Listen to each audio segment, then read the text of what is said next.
Ada yang penasaran nggak gimana tata acara di persidangannya Nicky Bull kemarin? Nah, ini Miss Gosip katakan ya guys, informasikan tata acara di persidangannya Nicky Bull. Yang pertama, gerbang pengadilan dibuka. Langsung aja acara pertama dimasuki oleh para bridesmaids ya. Biasanya orang para bridesmaid lah, ini bukan guys.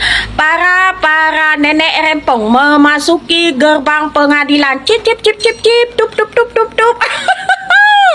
Langsung aja mereka melakukan aksi panggung dengan wawancara bersama wartawan ya guys. Nah, setelah itu, setelah para nenek-nenek rempong itu masuk, nah acara yang kedua, acara penyambutan Nicky Bull memasuki ruang persidangan ya. Tetapi kalau biasanya disambut dengan acara tarian ataupun rabana gitu ya. Tapi kali ini enggak sayang. Disambut dengan aksi demo yang luar biasa ya. Aksi namanya juga Miss Huru Hara sayang. Bukan di bukan pengajian ataupun tarian, bukan ya, dengan huru hara sayang. Aksi demo yang luar biasa lah. Para aksi demo langsung aja mendemo dengan menyuarakan bebaskan Nicky Bull, bebaskan Nicky Bull. Itu salah sebenarnya ial-ialnya. Yang benar ini tangkap doktif kan gitu, tangkap topeng gitu. Karena yang menyebabkan Nicky Bull masuk itu gara-gara si topeng ya enggak sih. Nah, kemudian langsung aja para tahanan memasuki gerbang pengadilan untuk melakukan persidangan ya guys. Langsung aja itu Nicky Bull masuk, tek tek tek tek tek, masuk ke dalam. Lalu acara selanjutnya adalah pembacaan eksepsi oleh pengacaranya Nicky Bull sebanyak 200 lembar. Bengek enggak di situ, si pengacaranya itu. Udah si Nicky Bull hampir ngantuk sayang. Lalu pembacaan eksepsi oleh Nicky Bull sendiri yang sangat dramatis, yang sangat haru biru ya, dengan wahai anak-anakku, ketahuilah bahwa Ami ini bukanlah seorang penjahat, namun Ami saat ini dibuat seperti penjahat yang luar biasa di Indonesia ini.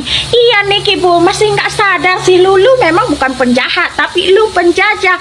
Apakah kamu nggak sadar apa yang kamu lakukan sekarang? Itu tindak pidana itu sudah melakukan kejahatan, geng. Aduh. Terus setelah Nicky Bull membaca eksepsi yang luar biasa itu, sambil Dr. O itu meweknya itu kenapa dalam hatinya, aduh nyesel juga aku ini ya sudah memasukkan si Nicky Bull, karena dalangnya itu ke si Dr. O sudah memasukkan Nicky Bull, di mana Nicky Bull ini seorang single parent yang harus menafkahi anaknya, dan ternyata nyesel ya guys. Nah, Dr. O tanggung jawab nggak lu? Langsung si Nicky Bull menghadap ke belakang. Nah, siapa si topeng dengan gaya yang luar biasa, dengan rasa seolah-olah menyayangi Nicky Bull ya guys. Mbak Nicky, dicuekin kan, mampu nggak lu topeng? Untung lu nggak diludahin sama Nicky Bull ya. Nah, setelah itu guys, acara pun berakhir. Nah, buat pendukungnya Nicky Bull, kalian itu tantang itu si tuntut si topeng, jangan belagak nggak bersalah, jangan merasa nggak bersalah ya. Ayo dong Pak Jaksa, langsung aja eksekusi 2 orang lagi, Dr. O dan Dr. S. Dasar lu topeng.